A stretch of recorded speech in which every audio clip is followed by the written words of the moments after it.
Assalamualaikum warahmatullahi wabarakatuh. Shalom, Om Swastiastu, Namo Buddhaya, salam kebajikan. Selamat pagi, apa kabar? Semoga semua kita peserta webinar hari ini dalam lindungan Tuhan Yang Maha Esa, dalam keadaan sehat selalu, walaupun dalam masa pandemi ini. Salam jumpa juga bagi Bapak Ibu peserta webinar hari ini yang kita bicarakan tentang lapak asik dan tentang PP relaksasi, PP nomor 49 tahun 2020. Terasa istimewa hari ini karena hadir bersama kita sekalian adalah Pak Jeffrey Iswanto selaku Kepala Kantor dari BP Jam Sostek Pulau Gebang, juga Pak Dahlan selaku Kepala Bidang Kepesertaan di Kantor Cabang Pulau Gebang. Adapun susunan acara hari ini, yang pertama itu adalah pembukaan dan arahan dari Kepala Kantor, yaitu Pak Jeffrey Iswanto, sekaligus untuk membuka acara kita secara resmi pada pagi hari ini. Yang kedua, sambutan dari Kepala Bidang Kepesertaan yang akan disampaikan oleh Bapak Dahlan Siregar. Ketiga, materi lapak asik yang akan disampaikan oleh Firda Safira Yose. Keempat, materi PP nomor 49 tahun 2020 yang akan disampaikan oleh Bapak Gandhi Nur Saifuddin. Dan ditutup dengan acara sesi tanya-jawab. Nanti akan kita bagi menjadi 2 sesi tanya-jawab.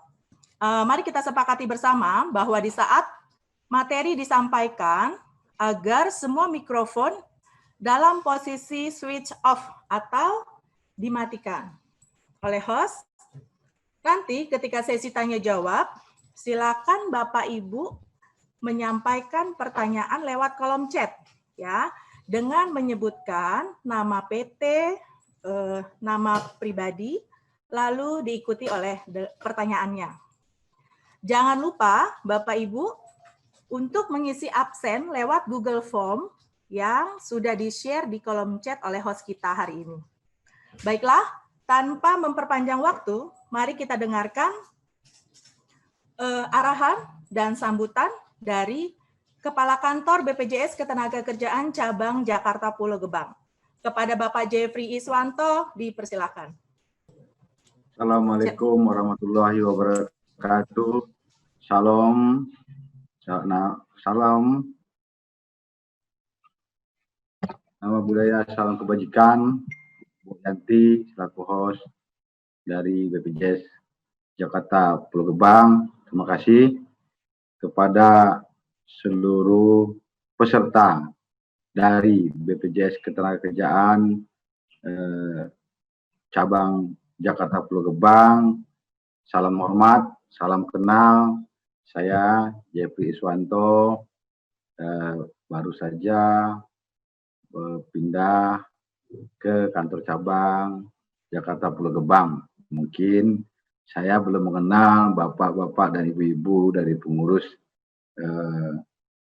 perusahaan peserta BPJS Ketenagakerjaan Cabang Pulau Gebang.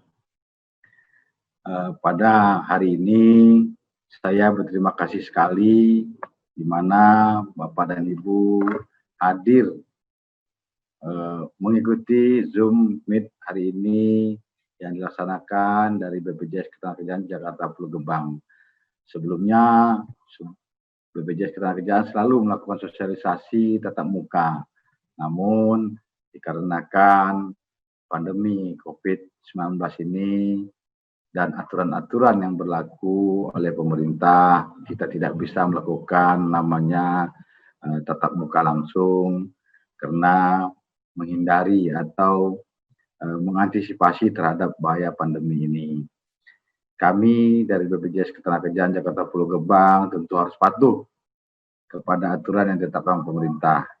Dan tentu dari kegiatan-kegiatan kami yang harusnya kami lakukan tentu tertunda, yang mana penundaan itu belum tentu dapat kita realisasikan mengingat pandemi ini belum berakhir.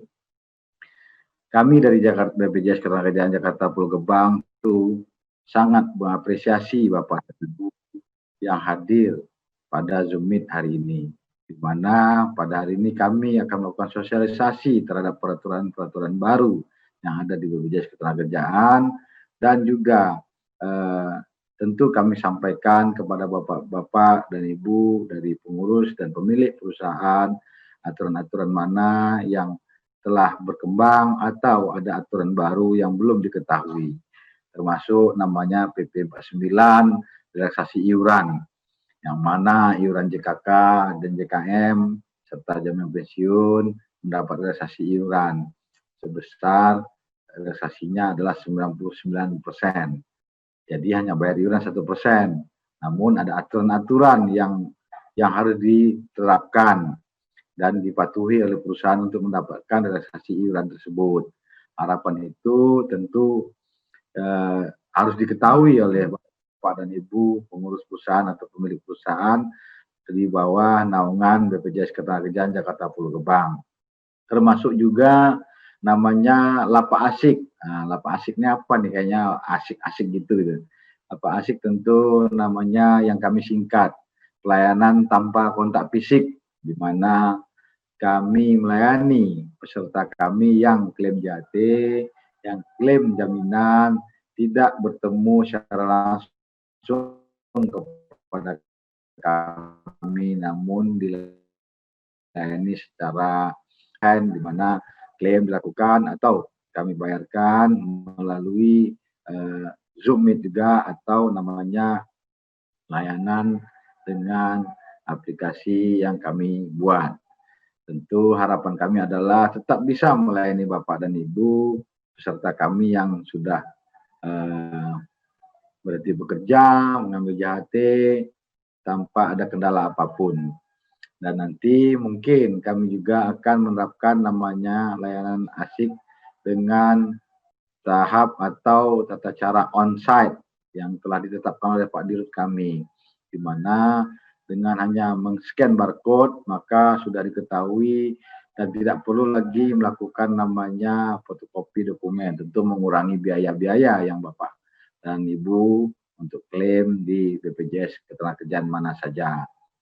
Harapan-harapan itu tentu kami mendukung dari program pemerintah atau program dunia ini yang sudah mengarah kepada 4.0 atau sampai dengan 5G, di mana kita mengurangi biaya-biaya yang tidak perlu dari perusahaan kita atau dari perusahaan Bapak dan Ibu, di mana fotokopi atau lain-lainnya, termasuk nanti tanda tangan digital atau nanti dengan namanya dokumen-dokumen digital. Hal-hal itu tentu mengurangi terhadap dampak dari bumi ini yang telah tergerus akibat dari kita sendiri yang mungkin menggunakan kertas, kayu-kayu, dan akhirnya bumi kita tergerus. Akhirnya terjadilah bencana yang tidak kita inginkan. Hal-hal itu tentu kita apresiasi sekali dan kita ikuti dari program dari dunia dan pemerintah kita Republik Indonesia. Mungkin itu. Jadi saya mengucapkan ribuan terima kasih kepada seluruh peserta dari acara sosialisasi webinar atau Zoom Meet ini yang diikuti oleh seluruh peserta dari pengelolaan BPJS Ketenagakerjaan cabang Jakarta Pulau Gebang. Jika nanti mungkin ada pertanyaan yang tidak bisa, mungkin nanti ada pertanyaan-pertanyaan yang ditanyain melalui kolom chat, tapi kami tidak bisa menjawab karena saking banyaknya. Tentu kami akan tetap menjawab. Kami akan kelola dengan baik pertanyaan itu. Kami akan sampaikan melalui media atau dari para ARK saya yang membina perusahaan Bapak dan Ibu, sampai Ibu dan Bapak terpuaskan terhadap namanya pertanyaan yang menggelut di hati Bapak dan Ibu. Mungkin itu saja pada pembukaan hari ini. Saya sekali lagi mengucapkan selamat bergabung pada acara webinar Zoom Meet hari ini bersama BPJS Ketenagakerjaan Cabang Jakarta Pulau Gebang. Billahi taufiq wal hidayah. Assalamualaikum warahmatullahi wabarakatuh. Salam. Terima kasih. Demikianlah arahan dan sambutan dari Kepala Kantor BPJS Ketenagakerjaan Jakarta Pulau Gebang. Terima kasih Pak Jeffrey. Selanjutnya kita melangkah ke acara berikutnya, yaitu sambutan dari Kepala Bidang Kepesertaan Jakarta Pulau Gebang. Ini juga newcomer. Pak Dahlan ini pindahan dari daerah. Silakan Pak Dahlan.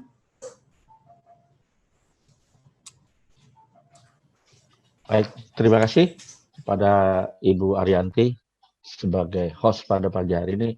Ini khusus didatangkan dari Medan ini hostnya. Baik, Bapak Ibu sekalian, Assalamualaikum warahmatullahi wabarakatuh. Selamat pagi, semoga kita semua dalam keadaan sehat walafiat.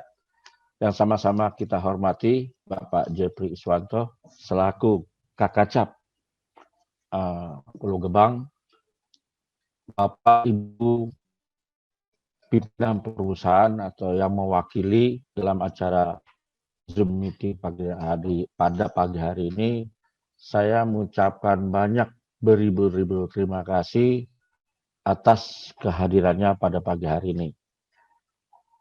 Saya tidak bisa berkata apa-apa, saya hanya mengucapkan sekali lagi berterima kasih karena kami tidak bisa bertatap muka langsung karena situasi dan kondisi yang tidak memungkinkan. Dan alhamdulillah Bapak Ibu, kami adalah, nama lengkap saya sebenarnya adalah Muhammad Dahlan Siregar. Kebetulan kami pindahan dari kantor cabang perintis Kota Metro Bandar Lampung.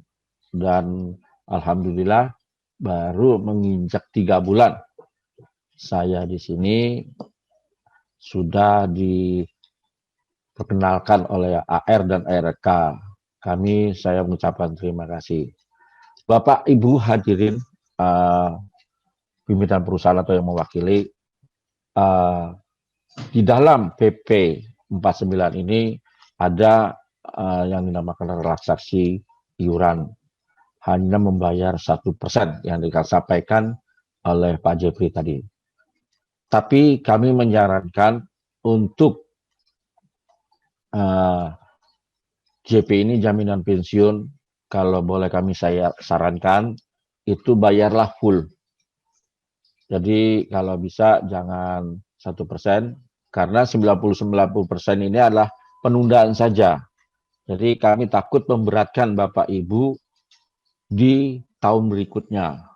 Nah, kalau memang bisa, menghindarkan yang 99% ini, kami sangat banyak terima kasih karena tidak mempersulitkan Ibu di kemudian hari. Itu yang pertama. Yang kedua, kami telah menyebarkan atau telah menyampaikan mungkin kepada Bapak Ibu sekalian untuk penginian data. Kami berharap Bapak Ibu untuk segera mengirim ke kami nomor HP, nama lengkap, NIK, yang untuk perbaikan data yang ada di kami. Dan juga menghimbau kepada para pengusaha yang PDSTK untuk segera mendaftarkan para pesertanya atau para pekerjanya yang baru. Karena di zaman pandemi ini kita tidak menjamin atau kita penuh resiko, yang boleh dikatakan 99% itu resikonya adalah penyakit. Jadi kami berharap yang pertama adalah untuk penginian data, kami berharap Bapak Ibu sekalian segera mengirim data yang terbaru atau data valid berupa NIK, nomor HP, dan nama lengkap. Itu saja. Yang selanjutnya untuk pembayaran pensiun, JP itu kalau kami sarankan Bapak Ibu untuk membayar 100% atau tidak menunda yang 99% itu, karena mungkin di tahun yang akan datang sangat menyulitkan atau sangat memberatkan Bapak Ibu sekalian. Itu saja yang dapat kami sampaikan. Sekali lagi banyak ribu terima kasih atas sambutan atau kehadiran Bapak Ibu dalam acara Zoom meeting ini. Semoga di kemudian hari kita bisa bertatap muka atau bersilaturahmi lagi kepada Bapak Ibu pimpinan perusahaan atau yang mewakili. Demikian, lebih dan kurangnya saya mohon maaf. Assalamualaikum warahmatullahi wabarakatuh. Waalaikumsalam warahmatullahi wabarakatuh. Terima kasih Pak Dahlan. Sedikit pesan yang disampaikan Pak Dahlan, saya rangkum sedikit. Yang pertama adalah pengkinian data NIK. Bagi Bapak Ibu PIC perusahaan, diharapkan agar melakukan pemutahiran data nomor KTP atau NIK kepada AR/ARK di cabang Pulau Gebang. Yang kedua, silakan mendaftarkan seluruh tenaga kerjanya ke BPJS Ketenagakerjaan terkait berbagai macam program pemerintah yang sudah kita alami, yang sudah kita lewati adalah BSU ya, atau yang Bapak Ibu kenal sebagai BLT. Pesan yang ketiga, pembayaran JP diharapkan penuh karena supaya tidak membebani perusahaan di masa mendatang, di tahun pada saat membayar piutang nanti. Baiklah, tanpa memperpanjang waktu, mari kita masuk ke materi yang pertama, yaitu tentang lapak asik. Tadi sudah disinggung oleh Pak Jeffrey, Kepala Kantor. Lapak asik itu apa sih? Layanan tanpa kontak fisik. Materi ini akan disampaikan oleh Ibu Firda Safira Yose. Silakan Ibu Caca. Oke, terima kasih Ibu Ariyanti. Assalamualaikum warahmatullahi wabarakatuh. Selamat pagi kepada rekan-rekan sekalian dan Bapak Ibu. Saya mohon izin kepada Bapak Jeffrey Iswanto selaku Kepala Kantor Cabang serta Pak Dahlan sebagai Kepala Bidang Kepesertaan. Oke, pada kesempatan kali ini saya akan menjelaskan sedikit terkait lapak asik. Seperti yang disinggung oleh Kepala Cabang kami, Pak Jeffrey, lapak asik adalah layanan tanpa kontak fisik. Ini adalah aplikasi terbaru sebagai upaya mendukung kebijakan pemerintah terkait PSBB dalam rangka pencegahan penyebaran COVID-19. Nah, sebelumnya perkenalan dulu, nama saya Firda Safira, biasa dipanggil Caca. Di sini saya sebagai bidang pelayanan, jadi saya ingin presentasikan sedikit terkait lapak asik ini. Sebelumnya terima kasih juga kepada Bapak Ibu sekalian telah mendaftarkan seluruh karyawannya ke program yang ada di BPJS Ketenagakerjaan. Lapak asik ini sekarang akan melayani terkait jaminan hari tua. Boleh di next. Selama masa pandemi di tahun 2020 ini, jumlah klaim dari bulan Januari hingga bulan Juni 2020, BPJS Kantor Cabang Pulau Gebang dan Jakarta Duren Sawit sebagai kantor cabang perintis kami, total kasus klaimnya sudah mencapai 16.339 klaim. Dengan jumlah pembayaran sebesar, bisa dilihat sendiri ya, banyak sekali. Oke, bisa di next. Nah, dengan mendukung pemutusan mata rantai COVID, kita mengalami perubahan pola pelayanan di era darurat pandemi COVID-19 saat ini, demi menjaga keselamatan karyawan maupun keselamatan peserta. Keselamatan karyawan sehingga petugas kami yang tadinya bertatapan langsung dengan peserta ketika mengajukan klaim JHT, sekarang dilakukan di back office untuk menghindari kontak fisik secara langsung. Sehingga kita juga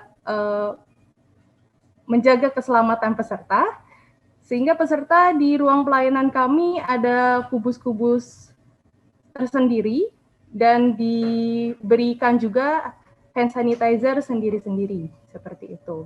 Next. Di sini ada 3 pola pelayanan lapak asik. Yang pertama adalah lapak asik online yang bisa diambil secara online di antrianlapakasik.bpjsketenagakerjaan.go.id.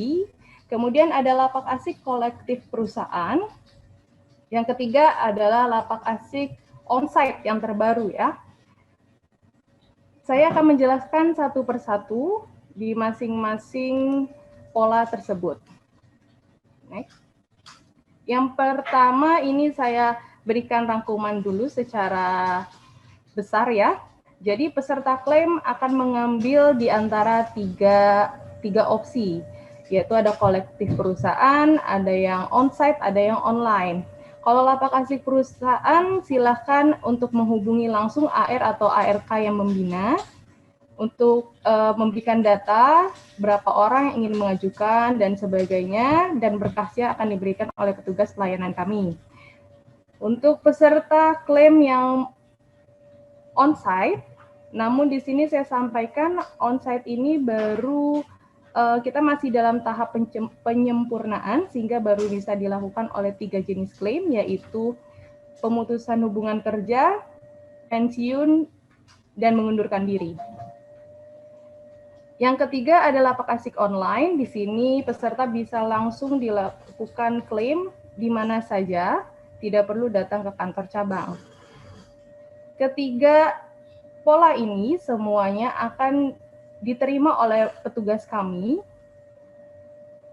dan apabila yang onsite dan lapak asik perusahaan itu akan dilakukan metode one-to-one, metode one-to-one video conference, atau metode one-to-many service. Apabila yang online akan dilakukan video call one-to-one dengan petugas pelayanan kami. Apabila semua klaimnya sudah lengkap, kita akan lakukan pembayaran di kantor cabang. Selanjutnya, yang pertama kita bahas adalah lapak asik online. Di sini ada tampilan yang akan terlihat oleh peserta apabila ingin mengajukan klaim JHT ya. Websitenya adalah lapakasik.bpjsketenagakerjaan.go.id, yang sebelumnya websitenya adalah antrian.bpjsketenagakerjaan.go.id. Ini di sini ada syarat ketentuan pengajuan lapak asik. Seperti yang saya jelaskan tadi, di sini baru ada 3 jenis klaim yang bisa dilakukan secara online maupun onsite, karena ini kami sedang memperbaruinya juga. Demi kelancaran proses klaim, mohon disiapkan dokumennya untuk diupload nanti ketika mengajukan. Diklik saya setuju dan berikutnya. Next. Di sini dilakukan pengisian data diri seperti biasa, NIK, nomor peserta BPJS, nama sesuai KTP, tempat lahir, ibu kandung, dan tanggal lahir. Di sini seperti yang disampaikan oleh Pak Jeffrey, bahwa NIK karyawan dipastikan harus valid, seperti yang disampaikan oleh Bapak Dahlan ya. Jadi peserta yang bisa mengajukan klaim langsung secara online maupun onsite itu NIK harus valid. Apabila tidak valid NIK-nya, akan otomatis ada notifikasi sendiri. Jadi untuk Bapak Ibu PIC perusahaan mohon dipastikan seluruh pegawainya telah memiliki NIK yang valid. Selanjutnya, di sini ada data pekerja tambahan. Pada poin ketiga ini semua berkasnya diupload, kemudian memilih sebab klaim dan dokumen pendukung konfirmasi data pengajuan. Selanjutnya,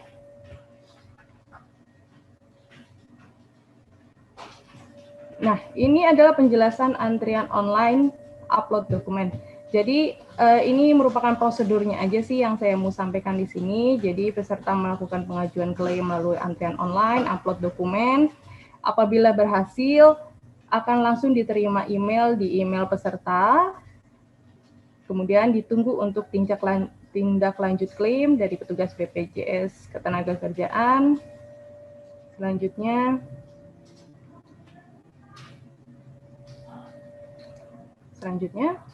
di sini sistem menyediakan data peserta. Ini kalau dari segi petugas pelayanan BPJS Ketenagakerjaan ya Bapak Ibu. Jadi sistem menyediakan data peserta yang berhasil diunggah, petugas mengunduh filenya, melakukan verifikasi. Apabila disetujui akan dilakukan video call. Apabila belum layak akan ditolak dengan menerima email. Jadi apabila klaimnya ini diterima atau ditolak akan mendapatkan email. terkait proses atau penolakan, dan penolakan ini juga nanti akan diberikan penjelasan terkait kekurangan dokumennya. Selanjutnya, lapak asik offline dan onsite. Nah, ini yang terbaru ya, lapak asik onsite. Onsite ini hanya bisa dilakukan di kantor cabang BPJS Ketenagakerjaan. Nah, petunjuknya adalah hampir sama dengan online, namun kalau online kan bisa dilakukan di mana saja. Namun kalau onsite harus di kantor cabang. Onsite di sini dilakukan untuk meminimalisir berkas fisik yang seperti disampaikan oleh Pak Jeffrey.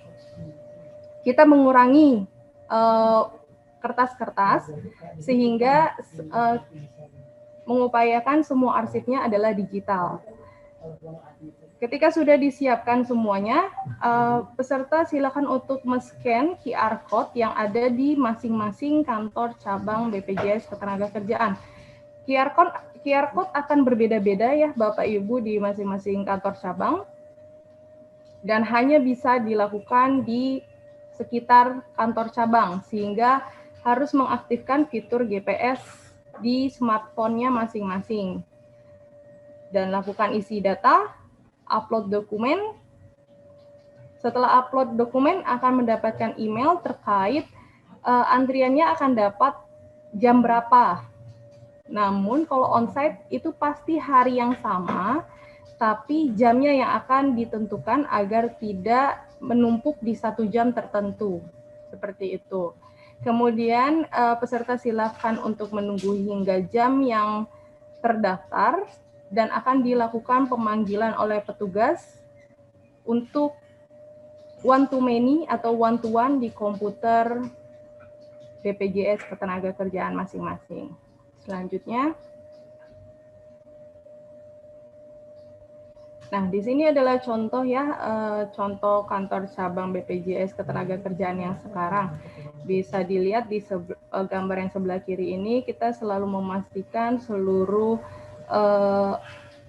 peralatan yang digunakan oleh peserta itu semuanya higienis, dan peserta akan dilayani secara di komputer, menunjukkan berkas asli juga menunjukkan kepada komputer, dan bisa dilakukan langsung lebih dari 1 peserta secara sekaligus seperti Zoom meeting ini. Nah, untuk petugasnya juga di belakang, di back office, jadi tidak berhadapan langsung oleh peserta. Selanjutnya. Nah, di sini petunjuk teknis pelayanan video conference yang one-to-one ya. Jadi ada meja front layar dan meja back office untuk peserta. Nah, petunjuk teknis pelayanan video one to many. Jadi peserta datang, ambil antrian, satpam mengatur peserta masuk. Kemudian beberapa peserta langsung dipanggil secara bersamaan oleh petugas BPJS. Nah, ini yang poin 5 ini kan ada memasukkan kopi ke Dropbox. Nah, untuk aplikasi yang terbaru kami onsite, ini tidak diperlukan yang poin nomor 5. Jadi semua arsip adalah digital untuk ketiga jenis klaim yang tadi saya sampaikan. Mengundurkan diri, pemutusan hubungan kontrak, dan pensiun, itu tidak perlu menggunakan kopi dokumen. Namun selain itu, seperti klaim 10%, klaim tenaga kerja asing, klaim jaminan yang lain, itu kita masih menggunakan berkas fisik. Selanjutnya. Nah, cukup sekian sih Bapak Ibu sekalian terkait lapak asik untuk jaminan hari tua. Mungkin apabila ada yang ingin ditanyakan terkait hal tersebut dari pihak perusahaan, silakan untuk menuliskan di kolom chat terlebih dahulu. Saya kembalikan ke moderator Ibu Arianti. Terima kasih atas waktunya.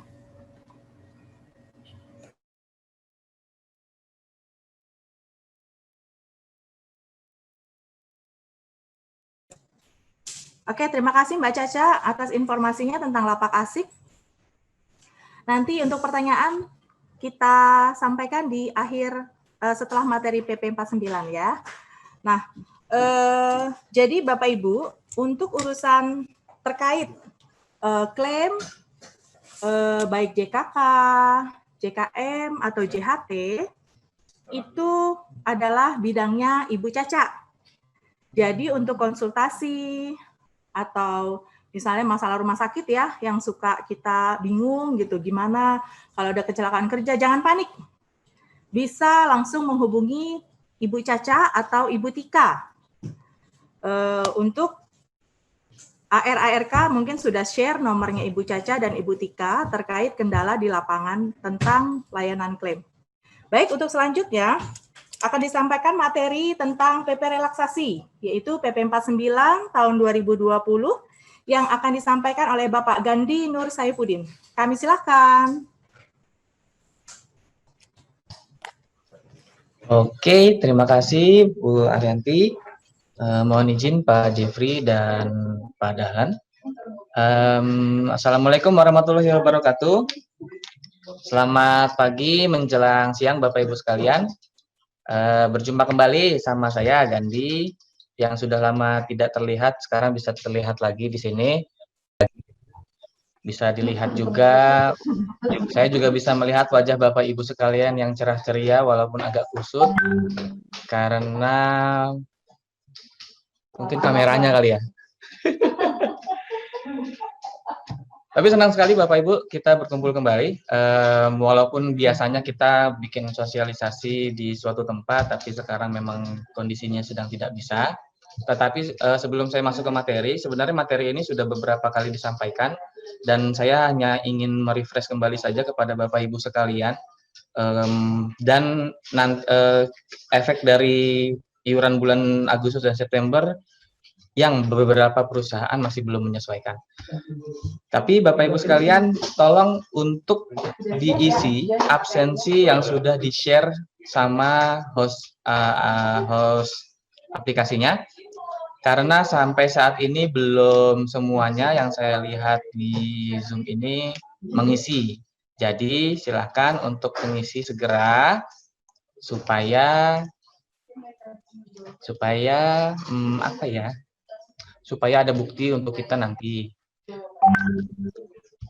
Bapak Ibu sekalian, saya langsung saja untuk masuk ke materi. Kita akan fokus kepada materi terkait relaksasi JKK dan JKM dan jaminan pensiun.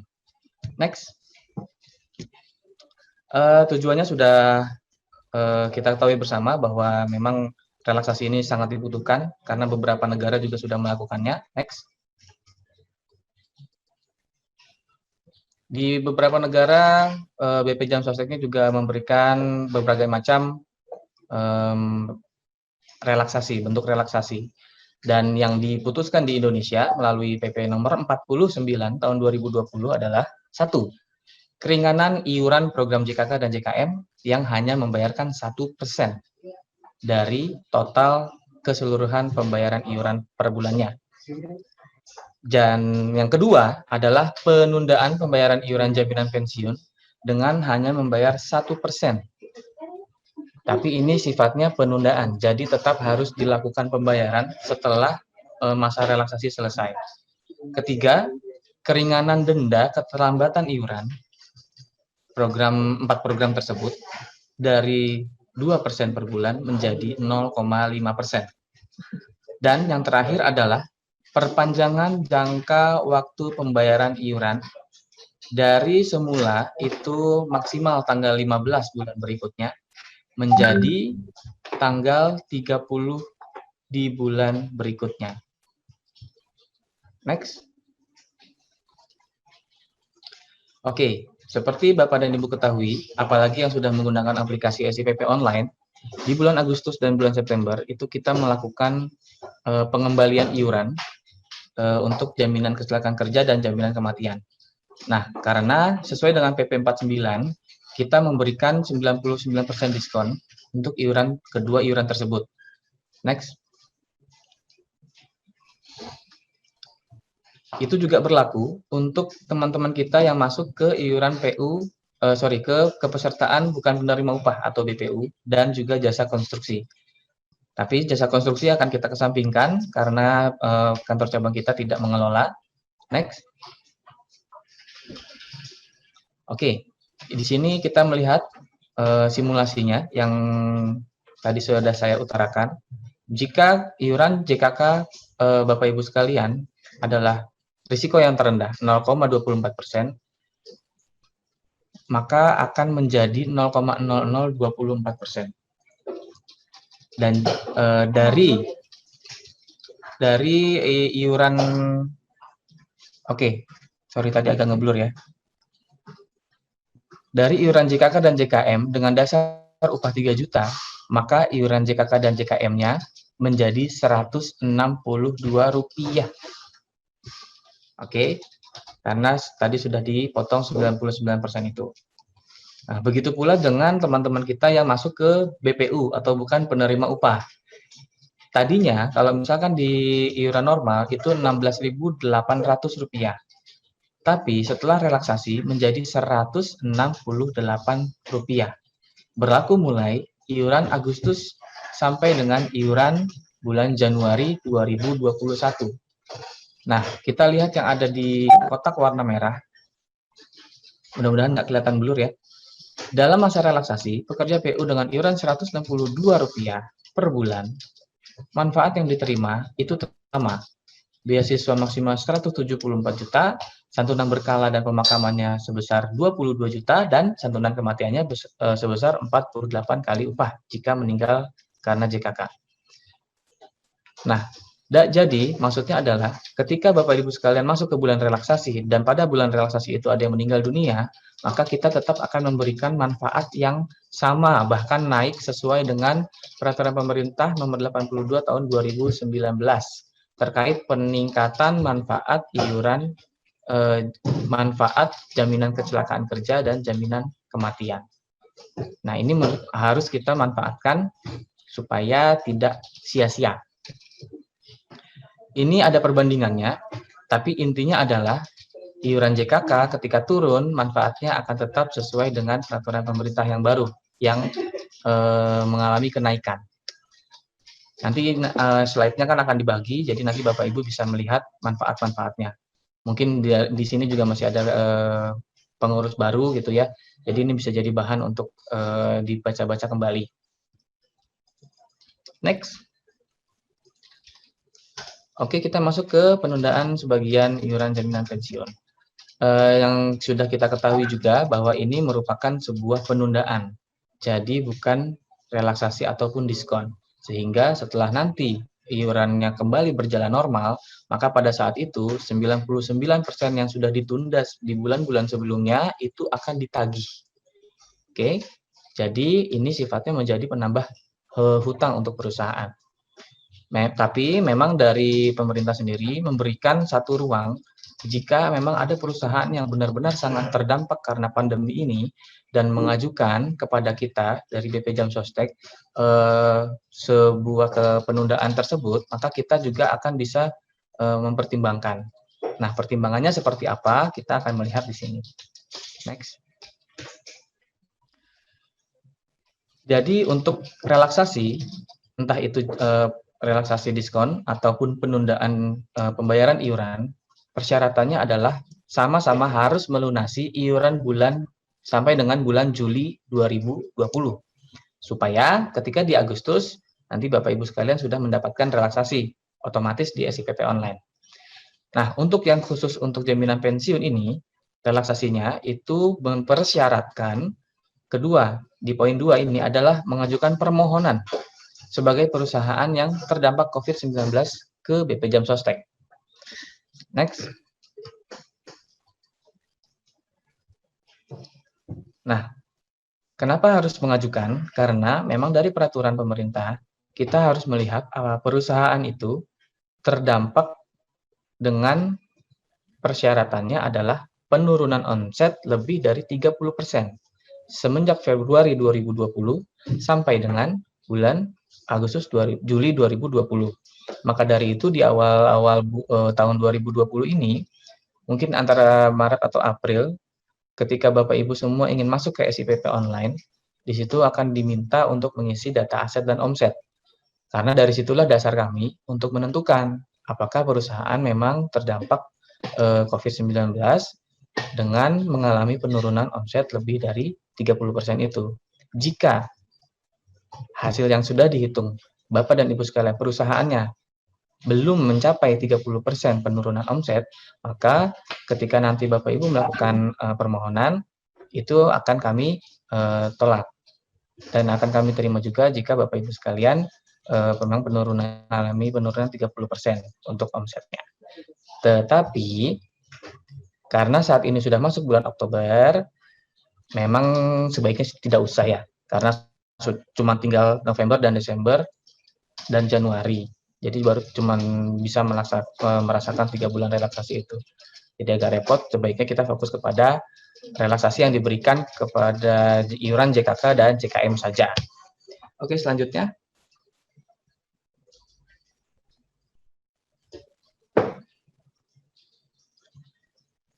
Nah, ini juga sama.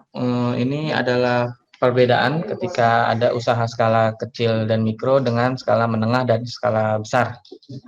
Kalau skala kecil dan mikro yang ikut jaminan pensiun dia akan otomatis. Cuman memang banyakkan perusahaan memang diwajibkan untuk ikut jaminan pensiun adalah skala menengah dengan skala besar. Next.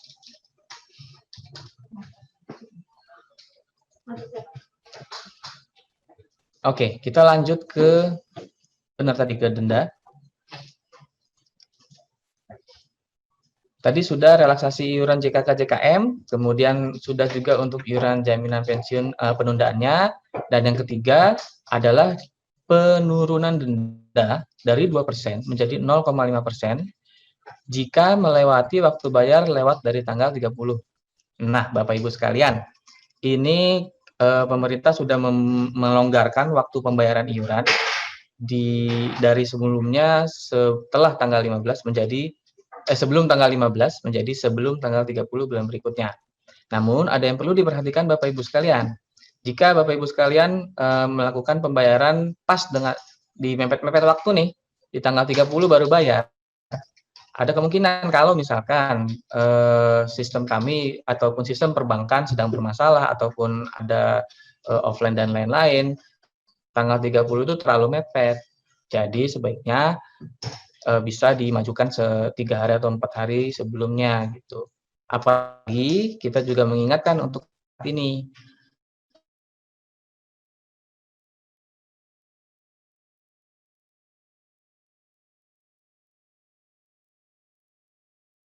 Waktu 2 hari untuk melakukan pemantauan. Karena ketika nanti tanggal 26 atau 27 masuk ke tanggal 28 minggu depannya itu sudah lewat bulan Oktober. Jadi akan ada denda yang ditetapkan oleh kami. Gitu. Jadi bagi Bapak Ibu kita mengingatkan juga untuk segera melakukan pembayaran iuran bulan September ataupun bulan Oktober. Next.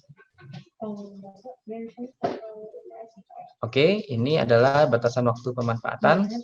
Jadi relaksasi iuran kita tekankan sekali lagi dilakukan per iuran bulan Agustus 2020 hingga Januari 2021. Setelah nanti Januari 2021 akan normal kembali. Kemudian iurannya dibayarkan itu di tanggal 30 bulan berikutnya, masih bisa dan tidak mendapatkan denda. Gitu. Bapak Ibu sekalian, bagi perusahaan Bapak Ibu yang belum membayarkan iuran sampai dengan iuran bulan Agustus 2020, mohon untuk segera dilakukan pembayaran. Karena iuran yang lancar itu akan mempengaruhi manfaat-manfaat yang akan kami berikan pada peserta jika terjadi kasus kecelakaan ataupun meninggal dunia, jangan sampai tertunda karena administrasi yang belum selesai. Jadi kita mengingatkan kembali untuk melakukan pembayaran iuran karena saat ini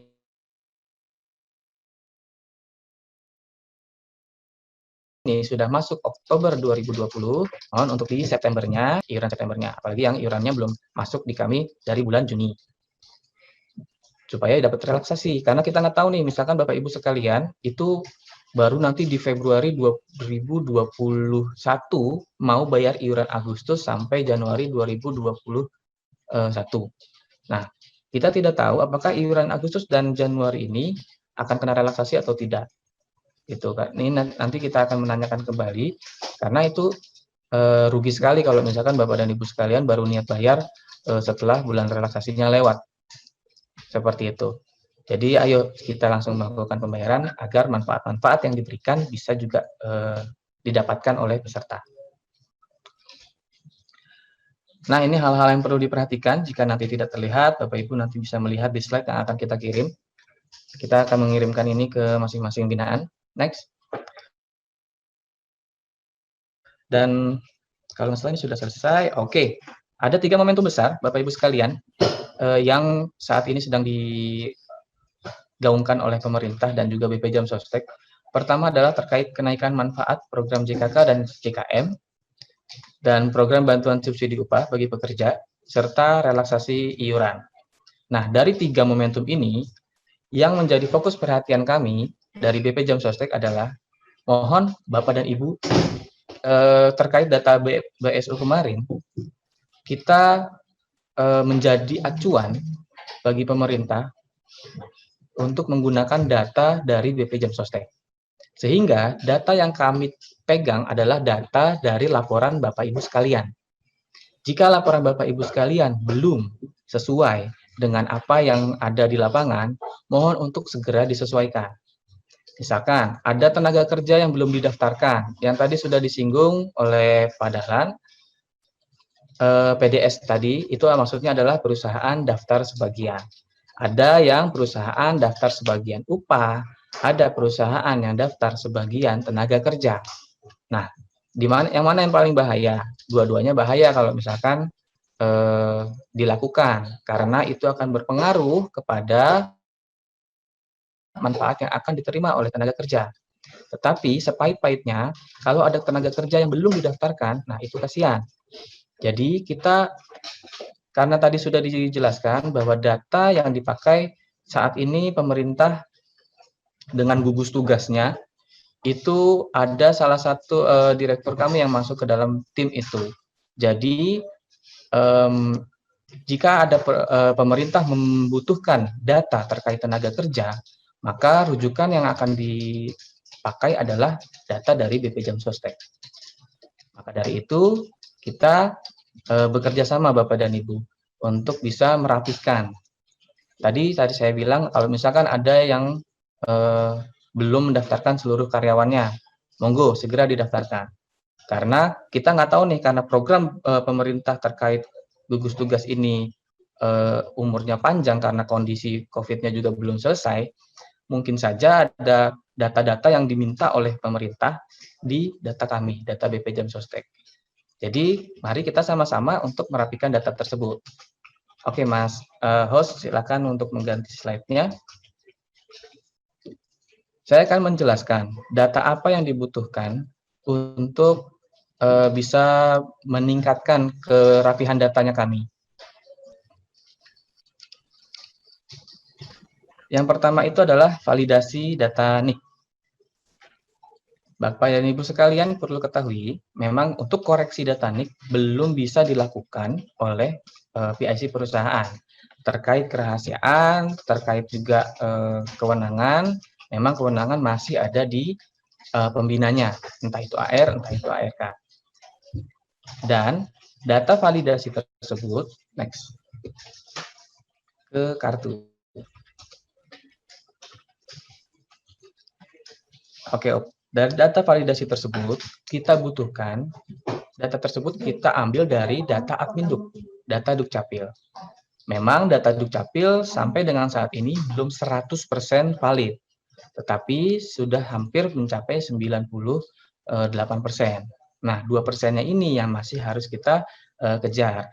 Bagi Bapak dan Ibu sekalian yang data NIK validnya belum masih banyak, kita nanti akan lebih sering berkomunikasi untuk sama-sama atau bareng-bareng kita merapikannya. Nah, mungkin untuk tenaga kerja ataupun pengurus baru yang perlu diperhatikan lagi, dari KTP fisik dari kartu peserta fisik yang akan diberikan untuk peserta baru. Di situ ada 3 macam. Ada kartu biasa yang akan kita cetak dan kita kirim ke perusahaan. Ada kartu duplikat melalui SIPP online, dan ketiga ada kartu digital melalui BPJS TKU. Jadi saya mau reminder lagi ya untuk kartu kepesertaan kita. Di kartu biasa, biasanya kami akan melakukan pencetakan dan pengiriman untuk peserta baru. Nah, bagaimana jika hilang? Nah, kalau hilang, misalkan kena copet ataupun keselip dan lain-lain, Bapak dan Ibu bisa membantu tenaga kerja untuk mencetak kembali via SIPP online. Di situ ada menunya, menu pencetakan kartu. Di slide ini juga ada, nanti kita akan share juga. Bapak Ibu bisa Bapak Ibu bisa cetak sebanyak-banyaknya kalau misalkan mau. Nah, kita perlu perhatikan juga, di kartu peserta itu ada 3 unsur yang harus sama ketika nanti proses klaim. 1, ada KTP. KTP itu ada paling atas, ada 16 digit angka, yang angka tersebut merupakan NIK. Jadi angka ini merupakan NIK, bukan nomor peserta. Takutnya kalau di BPJS TKU, waktu baru mau daftar, yang dimasukin nomor kartunya tuh malah nomor yang KTP-nya. Tapi nomor kartu itu ada yang ada di bawahnya. 11 digit angka, yang kecil. Nah, itulah nomor kepesertaannya. Misalkan ada beberapa kartu yang memang di sampingnya ada strip 000 atau 0003 kali di setelah nomor peserta, itu ketika pendaftaran BPJS TKU tidak perlu dimasukkan. Karena itu bukan nomor peserta, tapi itu adalah kode pencetakan dulu. Jadi kalau misalkan sudah 2 kali dicetak, maka di situ tulisan 01. Berarti duplikat yang ke 1. Nah, karena sekarang sudah menggunakan digital, jadi tidak ada. Dan yang ketiga,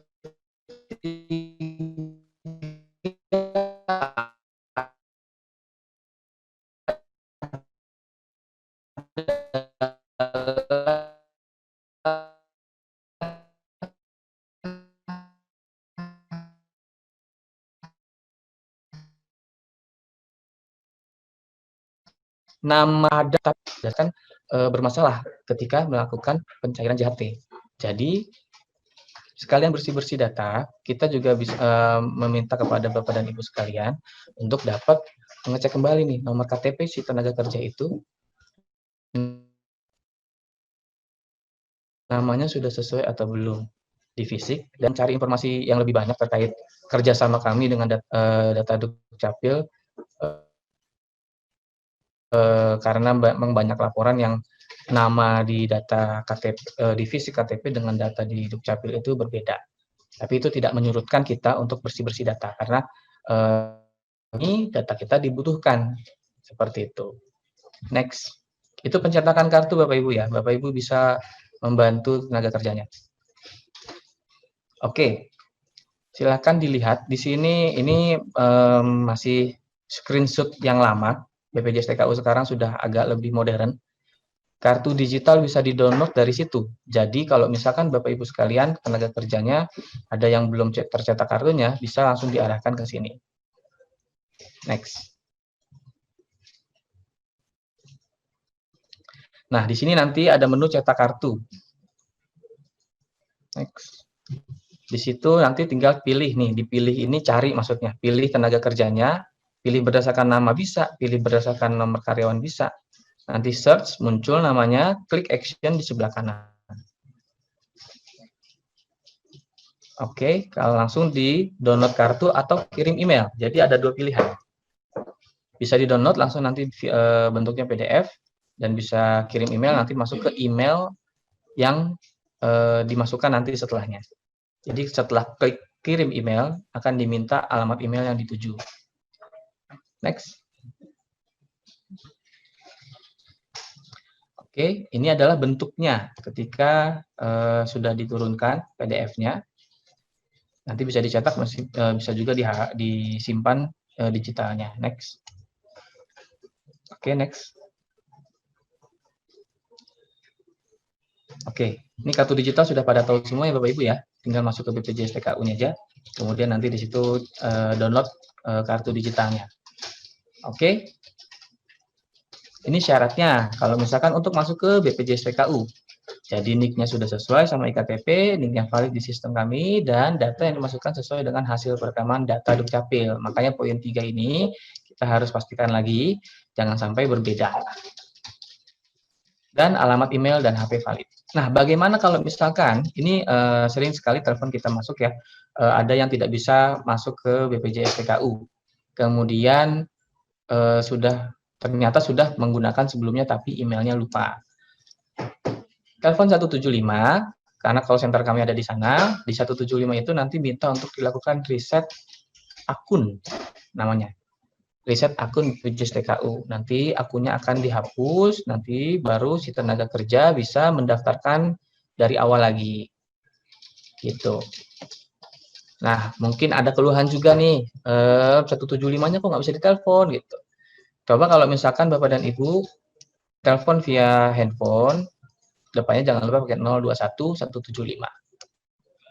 Nanti biasanya akan ada mesin penjawabnya yang akan mengarahkan gitu. Dan mudah-mudahan memang waktunya lagi nggak padat, jadi bisa diangkat. Seperti itu.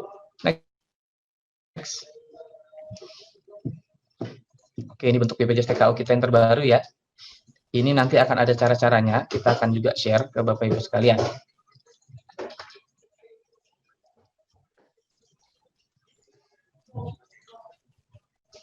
Oke, seperti ini langkah-langkahnya. Nomor KTP-nya, tanggal lahir, dan nama. Next. Langsung masukin nomor kartunya, nomor handphone, akan masuk ke verifikasi, dan selanjutnya, dan selanjutnya. Baik, Bapak dan Ibu sekalian, mungkin itu saja yang bisa saya sampaikan. Jika ada pertanyaan, silakan. Wow, sudah banyak ternyata ya. Oke, kita akan masuk ke sesi tanya jawab, tapi mungkin kita akan kembalikan dulu ke moderator. Terima kasih. Wassalamualaikum warahmatullahi wabarakatuh. Waalaikumsalam warahmatullahi wabarakatuh. Terima kasih Pak Gandhi atas penyampaian materi tentang PP 49. Sebelum kita melangkah ke acara selanjutnya, saya ingatkan kembali buat Bapak Ibu, mohon Google Form absennya yang belum mengisi, silakan diisi, wajib ya yang sudah hadir di sini, karena ada sesuatu yang menanti ketika Bapak Ibu sudah absen di sana. Oke, nah untuk materi ini akan di-share oleh masing-masing AR dan ARK ke Bapak Ibu sekalian. Jangan khawatir ya. Oke, sebelum kita masuk ke tanya jawab nih, udah ada banyak pertanyaan yang masuk nih. Diawali oleh Pak Elias tadi. Mohon bersabar sedikit ya Pak ya. Kita ada satu materi tambahan lagi tentang anti korupsi yang akan disampaikan oleh rekan kita, Mas Agung Purbalingga. Silakan Mas Agung Purbalingga disampaikan materi anti korupsinya.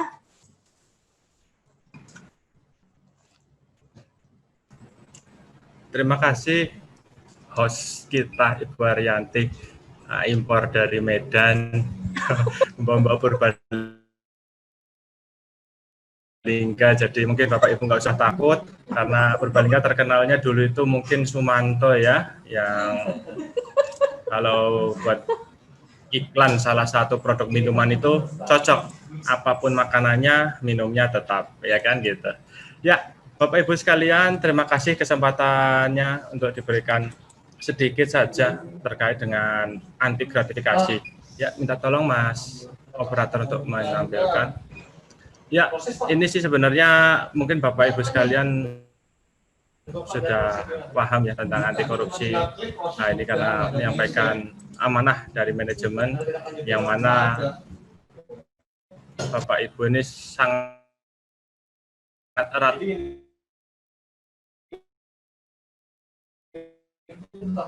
atau dengan BPJS Kerjaan. Nah, setelah kepesertaan selesai, mungkin pesertanya itu ada yang mau ngeklaim. Nah, ini juga berhubungan erat dengan bagian pelayanannya. Oleh karena itu, karena keeratan dari Bapak Ibu sekalian, mungkin perlu untuk dilakukan pengendalian gratifikasi. Nah, next Mas. Mungkin Bapak Ibu saya akan menyampaikan sedikit. Korupsi itu ada banyak Bapak. Nah, kita tapi konsentrasi di gratifikasi. Nah, korupsi salah satunya ada merugikan keuangan negara, ada suap menyuap, gratifikasi, penggelapan dalam jabatan, pemerasan, perbuatan curang. Nah, curang itu termasuk korupsi Bapak Ibu sekalian ya. Jadi kalau misal ada data-data yang tidak sesuai atau penyampaian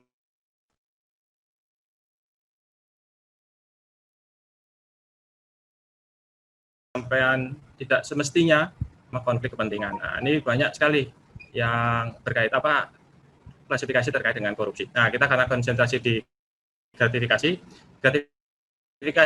menurut Undang-Undang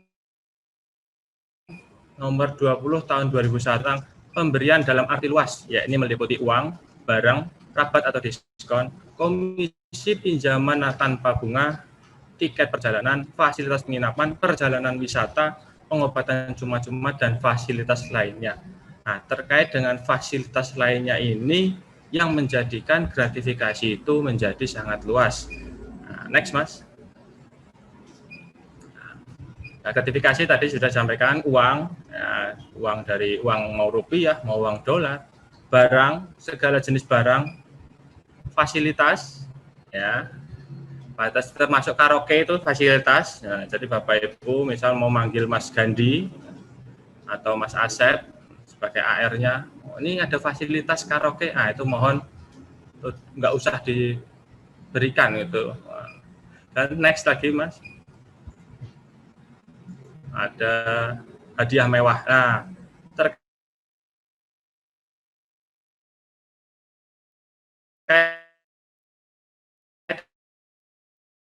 dengan hadiah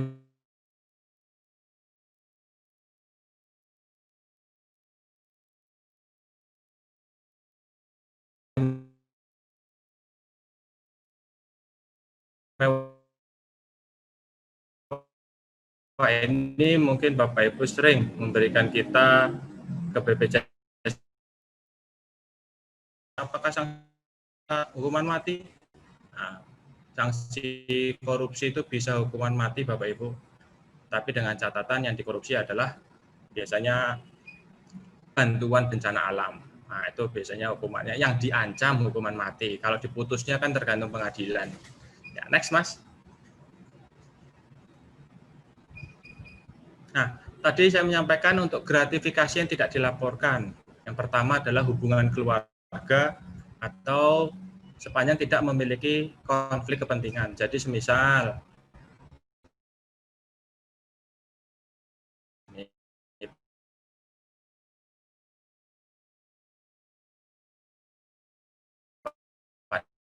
jalan. Kalau yang ngasih hadiah adalah keluarganya, ya itu tidak termasuk gratifikasi karena itu hubungan keluarga. Nah, yang kedua adalah hidangan atau sajian yang berlaku umum. Nah, pada waktu Pak Dahlan menyajikan makanan itu untuk semuanya yang datang.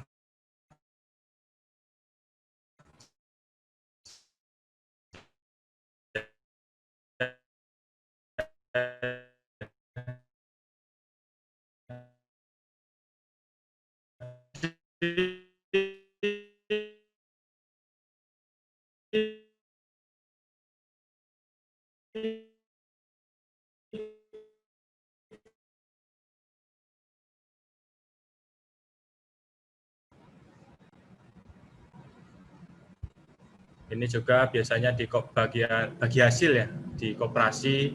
Nah, terus seminar kit. Misal dulu sebelum pandemi ini BPJS Ketenagakerjaan sering mengadakan pertemuan-pertemuan dengan peserta BPJS Ketenagakerjaan. Ini mengasih seminar kit. Wah, ini kemarin saya dapat sosialisasi anti korupsi. Ini nggak boleh nih termasuk gratifikasi. Untuk yang seminar kit seperti ini tidak termasuk gratifikasi Bapak Ibu karena berlaku umum, yaitu semuanya mendapatkan seminar kit gitu. Toh harganya juga nggak seberapa. Ya,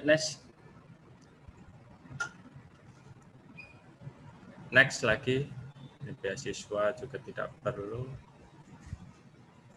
Nah, ini juga nomor 10, penerimaan honorarium atau sebagai tugas pembicara. Misal Bapak Ibu mengundang peserta pegawai BPJS untuk mengadakan sosialisasi.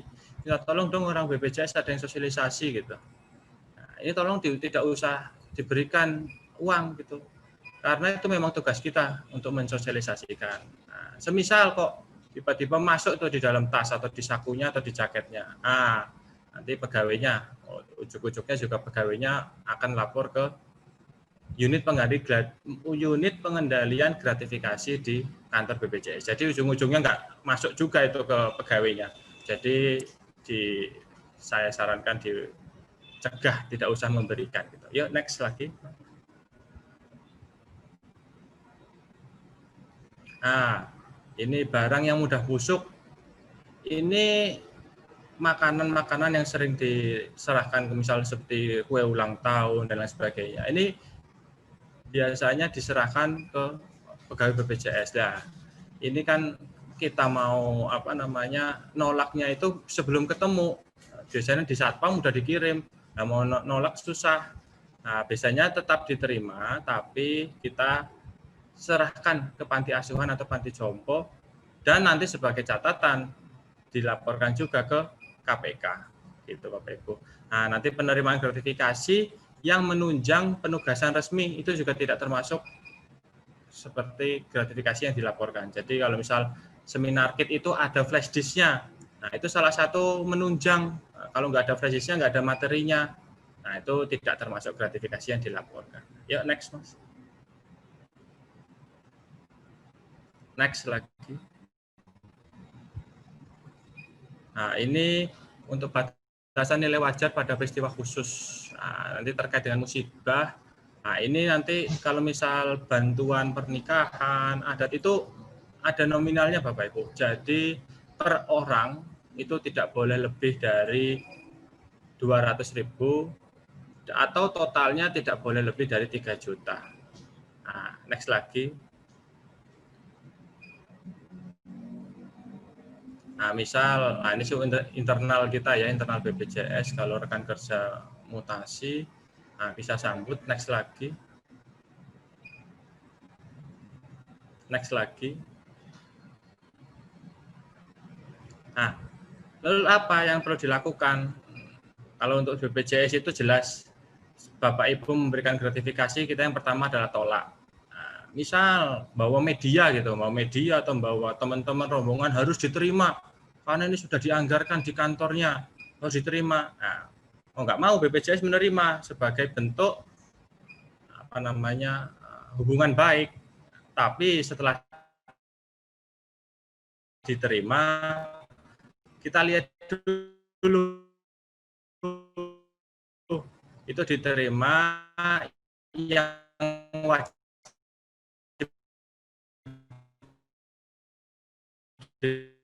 dilaporkan atau tidak wajib dilaporkan. Ya, saya harapkan Bapak Ibu sekalian dalam berinteraksi dengan BP Jam Sostek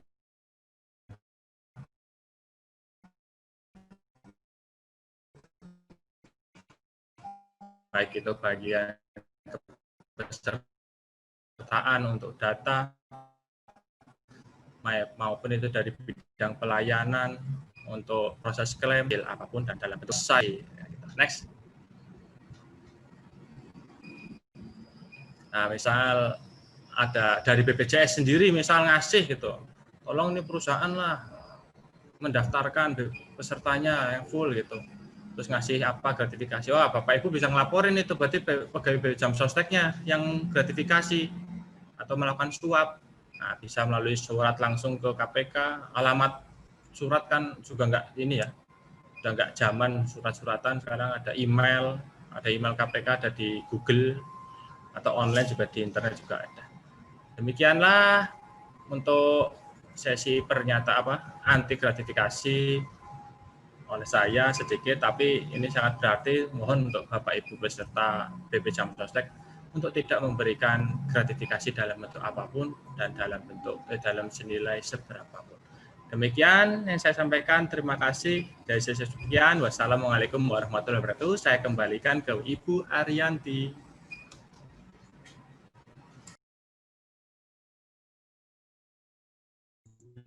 Oke, terima kasih Mas Agung Purbalingga.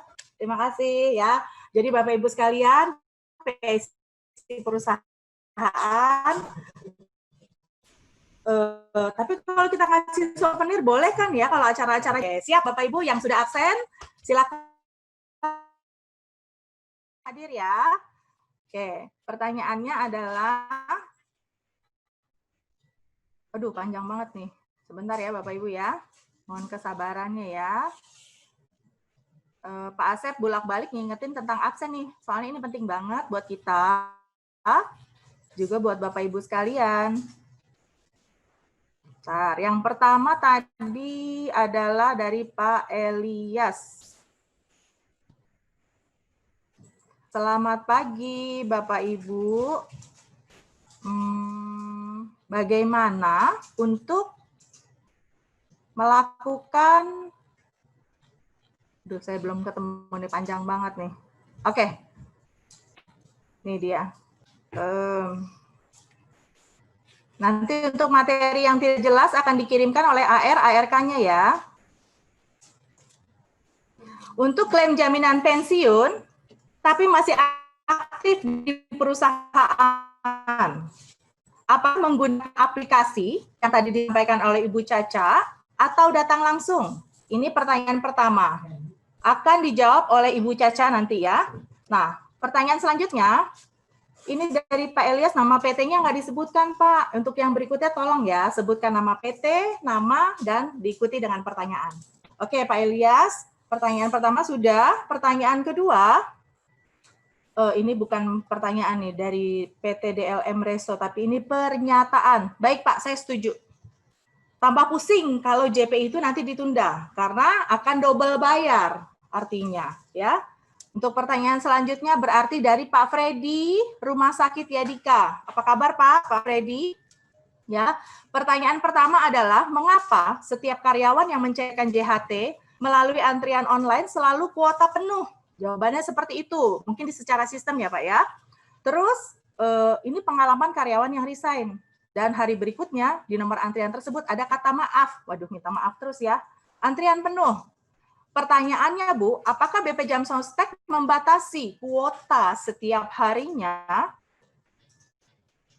Terus yang kedua, karyawan resign sudah mengisi pendaftaran antrian online dan memasukkan data-data. Dan di nomor antrian tersebut ada kalimat maaf, data tidak sesuai antara data yang Anda masukkan dengan data dari pengurus perusahaan. Maaf lagi deh. Ya. Nah, ini pertanyaannya cukup sering ditanyakan oleh PIC perusahaan kepada ARK. Ya. Nah, terus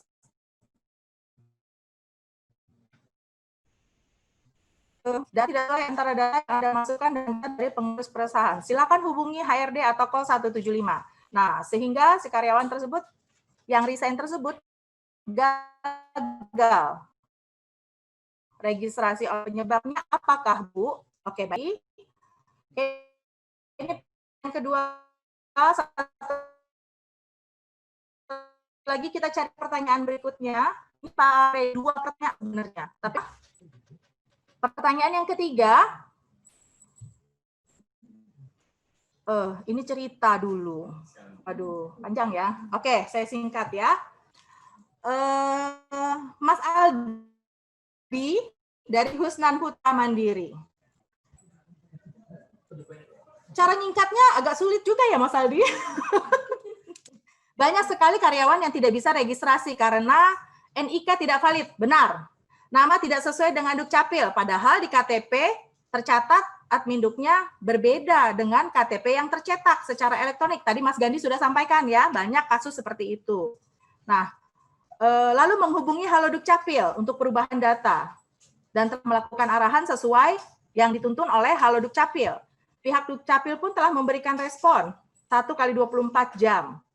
Setelah melewati masa tunggu 1x24 jam, pihak perusahaan menanyakan data kembali ke BPJSTK. Namun, ternyata di BPJSTK datanya belum berubah. Seperti itu Pak Gandhi, paham ya? Inti pertanyaannya adalah tenaga kerja ini tidak bisa masuk ke lapak asik karena NIK-nya belum valid. Memang benar, masuk ke lapak asik itu NIK harus valid. Ya, nah kalau belum dia sudah melakukan nih ke Dukcapil. Setelah dia melakukan koreksi ke Dukcapil, ternyata dia balik lagi ke BPJS masih belum valid. Itu inti pertanyaannya Mas Aldi ya. Oke, untuk sesi pertama ini silakan untuk yang pertanyaan pertama tadi yang menjawab Mbak Caca. Untuk pertanyaan yang kedua ada 2 pertanyaan dari Pak Freddy kepada Mas Gandhi. Untuk pertanyaan yang ketiga nanti dibantu dilengkapi oleh Mbak Caca, Mas Gandhi dan Mbak Caca. Mbak Caca duluan. Ya, terima kasih Bu Yanti. Sekarang saya ingin menjawab pertanyaan mungkin dari Pak Elias dulu ya. Pertanyaan pertama terkait klaim jaminan pensiun. Untuk saya sampaikan, jaminan pensiun bisa dilakukan klaim ketika peserta mencapai usia pensiun menurut pemerintah. Yang tahun ini itu usia pensiunnya 57 tahun ya, dan telah kartu BPJS Ketenagakerjaannya sudah nonaktif, baru bisa mencairkan jaminan pensiun. Nah, untuk klaim jaminan pensiun sendiri itu masih dilakukan secara manual, yaitu datang langsung ke kantor cabang Pulau Gebang dengan menggunakan metode lapak asik offline. Seperti yang saya sampaikan, untuk yang online itu baru bisa di 3 jenis klaim JHT, yaitu mengundurkan diri, pensiunnya untuk JHT-nya ya, dan PHK, seperti itu. Kemudian ini saya ingin menjawab pertanyaan yang pertama dari Pak Freddy, mungkin ya Bu Arianti, terkait antrian online yang selalu dinyatakan kuota penuh seperti itu. Itu adalah pengalaman dari karyawan yang resign ya, begitu ya Pak Freddy ya. Untuk saya sampaikan, kita selalu meningkatkan pelayanan kita ke peserta, terutama di masa pandemi ini yang mana lonjakan klaim JHT sangat tinggi sekali karena dampak pandemi, seperti itu. Dari pihak pusat juga telah mengadaptasi dan mencari beberapa alternatif yang dapat menyesuaikan dalam masa pandemi ini. Untuk website terbaru antrian online, yaitu lapakasik.bpjsketenagakerjaan.go.id, yang sekarang ini peserta sudah tidak bisa memilih kantor cabang lagi. Yang sebelumnya peserta masih bisa memilih ya. Jadi peserta bisa milih mau kantor cabang Pulau Gebang atau mau kantor cabang Bekasi Kota seperti itu. Namun untuk yang sekarang sudah tidak bisa memilih kantor cabang lagi. Hal tersebut dikarenakan lonjakan JHT yang meningkat, namun untuk penyebaran BPJS Ketenagakerjaan kantor cabangnya seluruh Indonesia ya, Bapak-bapak dan Ibu-ibu, sehingga kita ingin menyeratakan semuanya ke seluruh Indonesia, sehingga semakin banyak pula klaim yang dapat kita terima, dan peserta tidak perlu datang ke kantor cabang, tinggal tunggu di rumah atau dimanapun, seperti itu. Nah, mungkin ini bisa dicoba lagi ya, untuk karyawan yang ingin mengajukan klaim, insya Allah pasti diterima, namun tidak di cabang yang dia inginkan. Kemungkinan seperti itu bisa terlempar di cabang Surabaya atau di cabang lainnya yang tidak sesuai dengan domisilinya, karena kita ingin melayani sebanyak-banyaknya pada hari yang sama disesuai dengan jam pelayanan BPJS Ketenagakerjaan. Jam pelayanan kami dari hari Senin sampai Jumat ya, Bapak-bapak dan Ibu-ibu, dari pukul 8 sampai jam setengah 4 sore. Namun kita juga biasanya masih melayani lewat jam setengah 4, kita masih tetap melayani peserta. Jadi kita sebenarnya sudah berusaha semaksimal mungkin untuk melayani peserta BPJS Ketenagakerjaan yang ingin mencairkan klaimnya, seperti itu. Sekian Bu Arianti, mungkin untuk terkait data-data peserta bisa dibantu oleh Pak Gandhi. Terima kasih.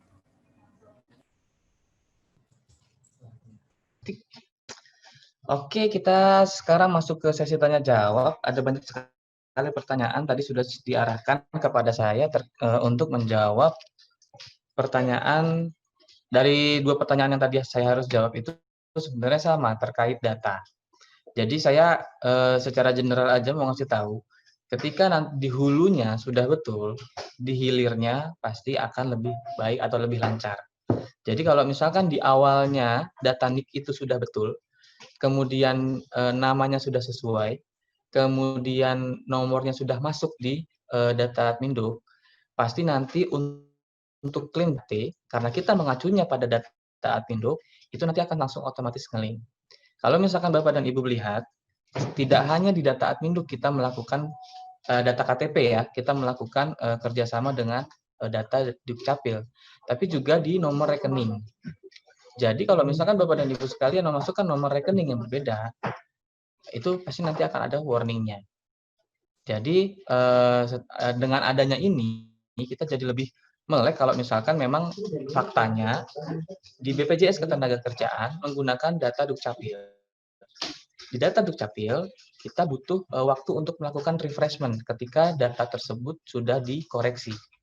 Dan faktanya adalah ada memang ketika mungkin ini human error, kesalahan operator ketika mengetik, data di KTP, fisik KTP itu seringkali berbeda dengan data yang dimasukkan di Adminduk.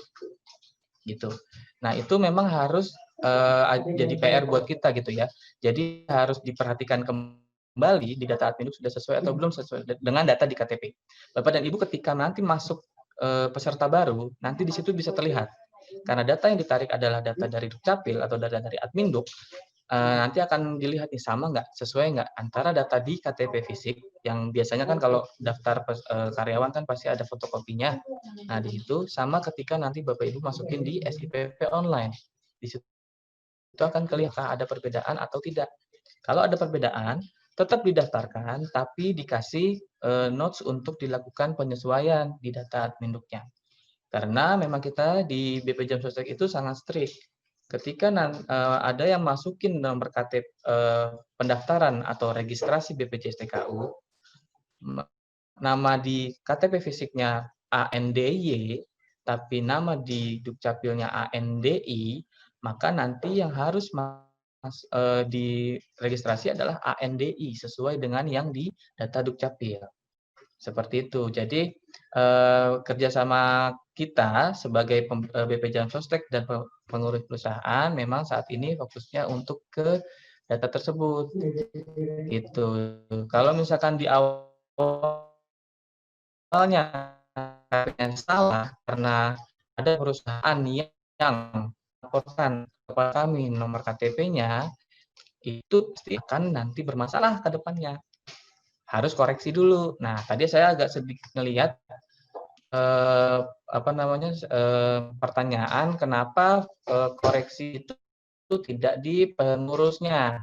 Tadi saya sudah jelaskan juga terkait koreksi data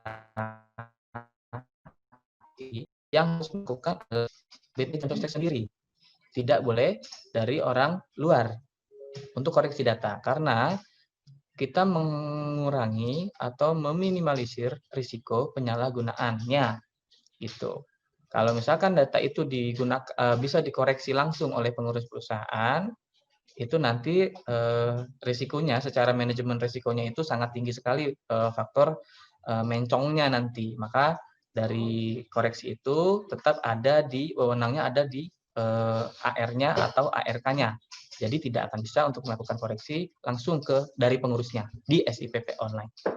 Karena itu mandatori yang ada kuasanya itu menggunakannya itu adalah dari AR-nya. Seperti itu gambarannya Bapak Ibu ya. Jadi dari hulu ke hilirnya jelas dulu kalau misalkan data Adminduk dan KTP-nya sudah betul dan dimasukkan di SIPP-nya sudah baik, maka nanti entah terkait klaim JKK, JKM, JHT itu pasti akan mengikuti. Gitu. Tapi kalau misalkan dari awalnya ada yang keliru, pasti di belakangnya ada yang terhambat. Kayak gitu. Termasuk tadi soal klaim dan lain-lainnya.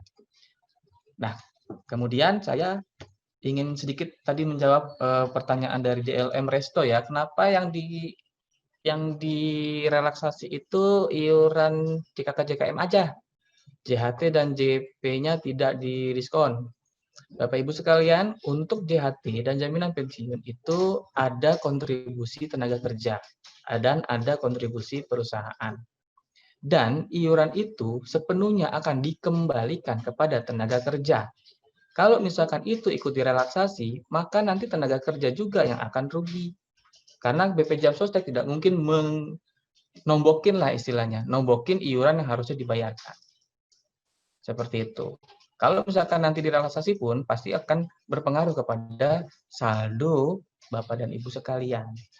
Nah, yang tidak berpengaruh terkait saldo Bapak dan Ibu adalah JKK dan JKM karena itu 100% adalah kontribusi perusahaan. Karena memang yang mau dibantu sama kita itu adalah sisi perusahaannya. Seperti itu. Terima kasih, mungkin Mbak Yanti dikembalikan. Baik, Bapak Ibu. Terima kasih Bu Caca, Mas Gandhi. Mungkin ada yang belum paham nih mengenai tadi lapak asik ya. Di grup saya, mohon maaf ya, ini mungkin yang lain juga bertanya-tanya. Saya tambahkan sedikit. Bukan dilempar ke Surabaya, dilempar ke NTT, dilempar ke Kalimantan, tapi karena ini lapak asik, semuanya lewat online, berkas diupload, mau dimanapun itu akan dilayani. Mengapa dibuka ke semua daerah? Karena Jakarta kuotanya sangat penuh. Jadi di daerah itu kuotanya masih kosong. Nah, masuklah ke sana. Jadi bukan berarti binaannya Pulau Gebang masuknya ke Pulau Gebang. Enggak, Bapak Ibu ya. Jadi binaan Pulau Gebang bisa saja masuk ke antrian online-nya di cabang Surabaya, di Timika, di Papua, di NTT, bisa saja. Tidak ada kendala. Karena apa? Data semua upload. Jadi tidak ada masalah ya Bapak Ibu. Ya, baik, terjawab. Bukan kami mengarahkan dilempar ke cabang lain, tapi memang itu aturannya dari kantor pusat. Karena di daerah itu kuotanya masih lengang. Sementara di DKI itu kuotanya sangat penuh. Baik, kita lanjut ke sesi berikutnya. Pak Jeffrey, mohon maaf, apakah mau menambahkan Pak Jeffrey?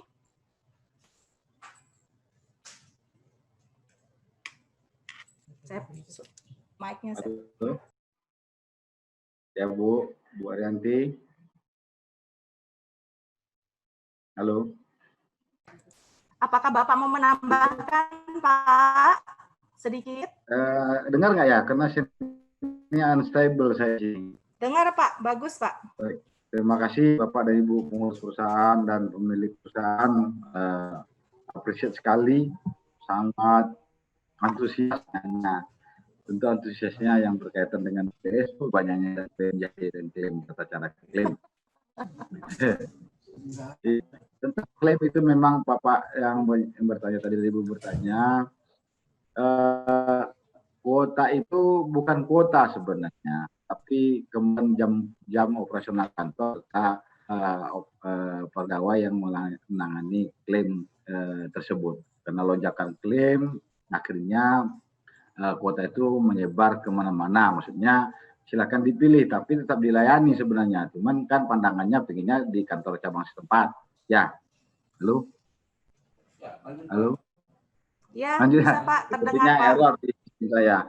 Jadi mungkin begitu, tapi tetap kami layanin. Jadi mohon sampaikan bahwasanya silakan pilih jika termasuk ke cabang saja silakan pilih dan pasti akan dilayanin secara virtual, gitu ya. Kemudian untuk yang BSU ini banyak juga pertama tanya tentang BSU. Nah, saya mohon maaf ini karena kebiasaan kita orang Timur, orang Indonesia itu mungkin ada hal yang menurutnya tidak ada kegunaan bagi dirinya sendiri, akhirnya dibiarkan. Ya, termasuk salah satu contoh adalah mungkin kita mengurus IKTP tapi kan nggak benar. Nah, kemudian ada mungkin rekening bank, jika kita menginginkan yang sesuai dengan nggak mau, akhirnya ada begitu dapat temannya akhirnya komplain, akhirnya macam-macam lah ini jadi ya. Nah, kami dari BPJS Ketenagakerjaan tentu hanya menyiapkan data yang diminta oleh pemerintah, data yang diinginkan, koordinasi dan kepada Kementerian Ketenagakerjaan dan Keuangan yang membayarkannya. Tentu data yang kami berikan itu selalu kami update dan mungkin ada beberapa hari yang kemarin pada saat terakhir kita minta secara mendadak. Hal itu tentu dengan kaitan tentang namanya batas waktu yang diberikan kepada kami. Dan sampai dengan besok ini ditutup, akhirnya terjadi masalah. harapan kami ke depan adalah kami tidak mau ada masalah kepada BPJS Ketenagakerjaan. Kami harapkan, makanya kami sampaikan dari awal, tolong lengkapi data kami. Memang itu adalah pengorbanan dari seorang pimpinan perusahaan dan HRD untuk menyampaikan kepada karyawannya segera penuhi. Bagi karyawan nggak penuhi, akhirnya mungkin mereka yang berada di lapangan, yang sibuk, akhirnya memenuhi dengan yang diminta, begitu temannya dapat, akhirnya komplain. Seperti itu yang kami rasakan Bapak dan Ibu. Kami dari BPJS Kerjaan punya keterbatasan waktu dan pemerintah juga punya keterbatasan waktu. Jadi harapan kami adalah tolong penuhi yang kami minta sesuai dengan data yang diminta. Validasi tentu dilakukan sesuai dengan data adalah IKTP-nya. Yang jelas itu adalah NIK, karena NIK itu dasarnya Pak. Dan jadi pemerintah juga di tahun depan jika masih ada BSU yang akan diluncurkan, dasarnya selalu adalah NIK. Dan untuk rekeningnya tentu rekening Himbara, rekening yang ada di negara Indonesia yang memudahkan bagi Kementerian Keuangan. Mungkin rekening yang bank lain itu akan proses yang lama dan validasinya cukup lama. Karena minimal digit di depan itu biasanya bank itu mempunyai kode-kode masing-masing. Akhirnya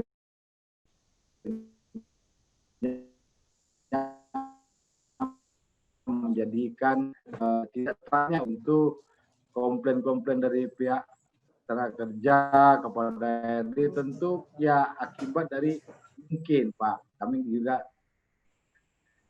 berpikir mungkin karena nanti deh sibuk, akhirnya begitu temannya dapat akhirnya komplain, akhirnya marah, akhirnya macam-macam deh.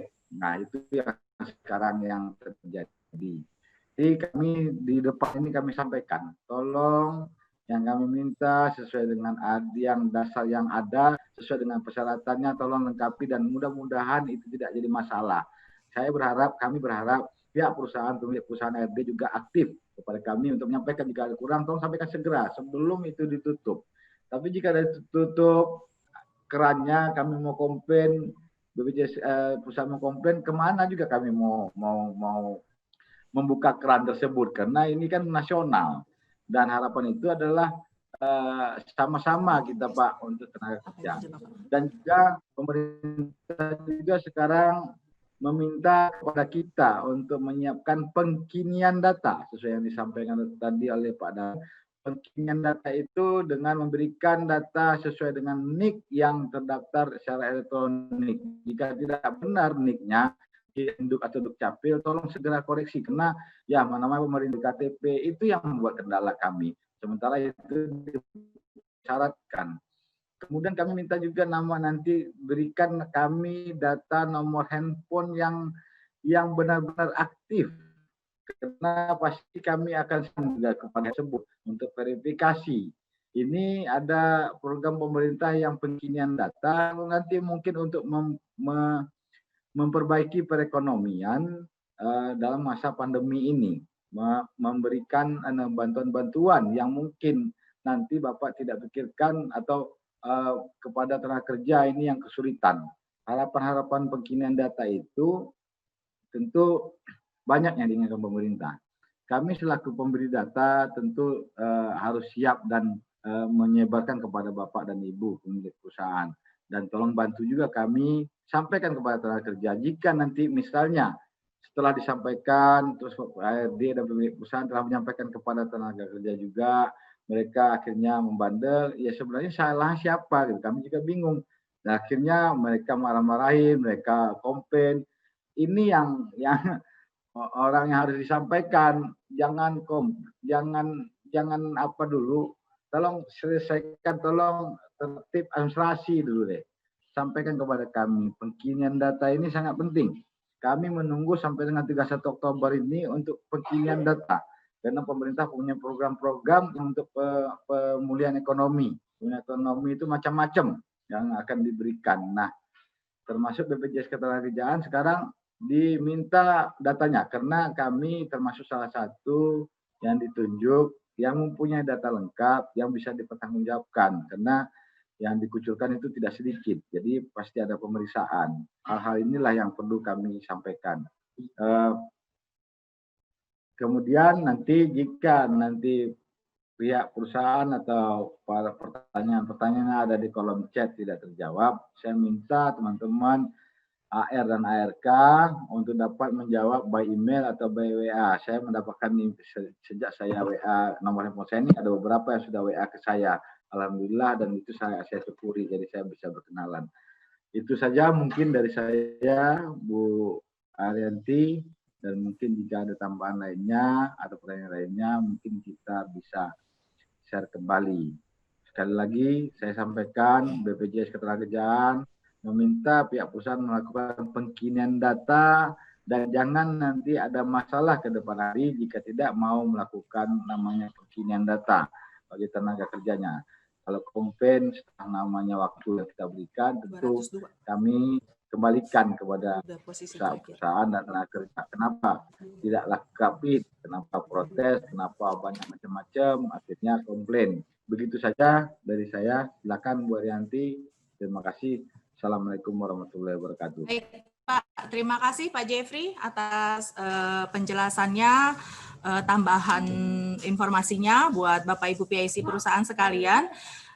Tadi Pak Jeffrey sudah merangkum ya untuk pertanyaan tentang BSU, karena di kolom chat seharusnya kita masuk ke sesi kedua Pak untuk pertanyaan tentang BSU yang sudah Bapak jelaskan barusan.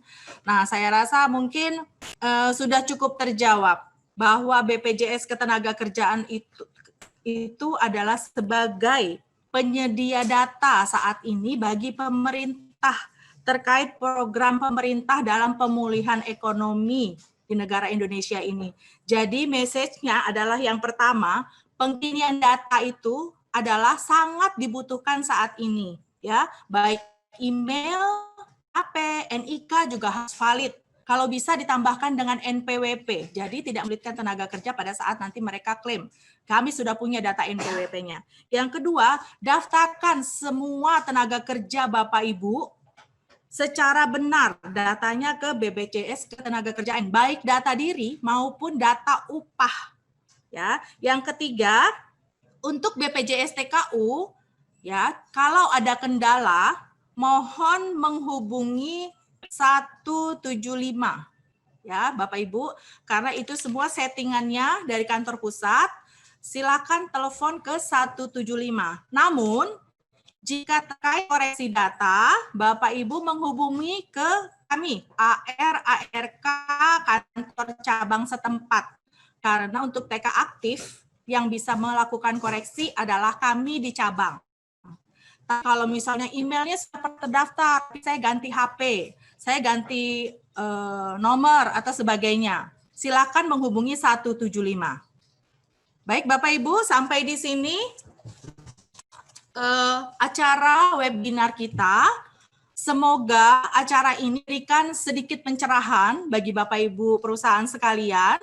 Jika ada hal-hal yang masih kurang puas, tadi bahasanya Pak Jeffrey, dipuaskan oleh AR dan ARK, silakan langsung menghubungi AR dan ARK-nya ya. Nanti untuk materi juga akan kami share di grup AR ARK sendiri-sendiri ya, karena kami punya grup sendiri Pak. Nanti akan kami share, dan untuk pertanyaan lebih lanjut silakan dilanjutkan di grup AR masing-masing. Demikian, apabila dalam penyelenggaraan acara dan penyampaian materi, ada hal-hal yang kurang berkenan bagi Bapak Ibu sekalian, kami mohon dibukakan pintu maaf. Demikian acara webinar kita siang hari ini. Terima kasih. Assalamualaikum warahmatullahi wabarakatuh. Salam sehat.